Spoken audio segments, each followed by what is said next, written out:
তিন নম্বর নির্দেশ হচ্ছে ইয়া আইয়ুহাল্লাযীনা আমানু ইন জাআকুম ফাসিকুম বিনাবাইন ফাতাবায়ানু আন তুসীবু কওমান বিজাহালাতিন ফাতুসবিহু আলা মা ফাআলতুম নাদিমিন।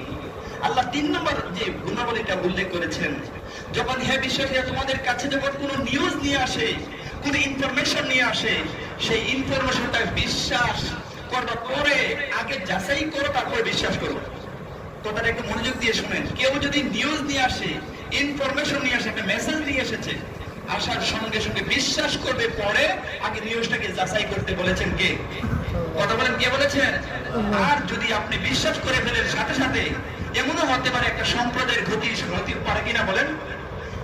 সম্প্রদায়ের ক্ষতি হতে পারে, বন্ধুর মধ্যে বিচ্ছেদ ঘটতে পারে, সমাজের মধ্যে এলোমেলো হতে পারে। এজন্য আল্লাহর হাবিব সাল্লাল্লাহু আলাইহি সাল্লামকে আল্লাহ জানিয়ে দিলেন, হাবিব আপনার কাছে যখন কোন সংবাদ নিয়ে আসবে, আসার সঙ্গে সঙ্গে আপনি যাচাই করুন, বাছাই করুন, করার সঙ্গে সঙ্গে আপনি তারপরে বিশ্বাস করুন। জোরে বলেন সুবহানাল্লাহ।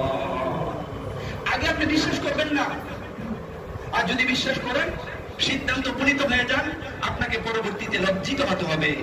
যেমন এই আয়াতের একটা প্রেক্ষাপট আছে, এটা হচ্ছে যে বনু আল্লাহ নবী সাল্লাল্লাহু বনু কাইনুকা একটা সম্প্রদায়ের সাথে যুদ্ধ করেছিলেন, যুদ্ধ করে জয়ী লাভ হয়েছিলেন, জয়ী হয়েছিলেন, হওয়ার পর তাদেরকে দ্বীনের দাওয়াত দিয়েছিলেন, সবাই মুসলমান হয়েছে। আল্লাহর হাবিব সাল্লাল্লাহু আলাইহি সাল্লাম বলেন, তোমাদের যাদের উপর সম্পদ আছে, তোমাদের উপর 1 বছর পূর্ণ হলে তোমাদের উপর যাকাত হবে, তোমার যাকাত দিতে হবে, আর এই যাকাতের টাকাটা আমাদের মধ্যে যারা গরিব আছে তাদের মধ্যে বন্টন করে দেওয়া হবে। তারা সেলুট জানিয়েছেন। আল্লাহর হাবিব সাল্লাল্লাহু আলাইহি ওয়াসাল্লাম 1 বছর পর কি করলেন? যাকাত উত্তোলনের জন্য প্রেরণ করেছেন। আল্লাহর হাবিবের পক্ষ থেকে যখন একটা দূত যাবে, তারা সম্মানের জন্য কি করে দিয়েছেন?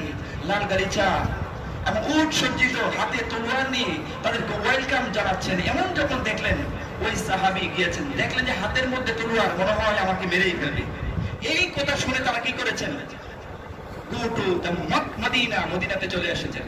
মদিনাতে চলে গেলেন, যাওয়ার পর বলে, ইয়া রাসূলুল্লাহ, আপনি যাকাত উত্তোলন করার জন্য আমাকে প্রেরণ করেছেন, তারা তো তলোয়ার নিয়ে দাঁড়িয়ে আছে, আমাকে মেরেই ফেলবে। আল্লাহর হাবিব সাল্লাল্লাহু আলাইহি সাল্লাম বললেন, তাই নাকি? খালিদ বিন ওয়ালিদ রাদিয়াল্লাহু তাআলাকে বললেন, অ্যাকশন শুরু করে দাও তাদের বিরুদ্ধে। আমরা যুদ্ধে জয়ী হয়েছি, তারা মুসলমান হয়েছে, বলেছে 1 বছর পর তারা কি করবে? যাকাত দিবে। যাকাত উত্তোলনের জন্য প্রেরণ করা হয়েছে। এই যখন নিউজটা দিয়েছে, আল্লাহর হাবিব সাল্লাল্লাহু আলাইহি সাল্লাম যাচাই বাছাই করেন নাই, বিশ্বাস করেছিলেন।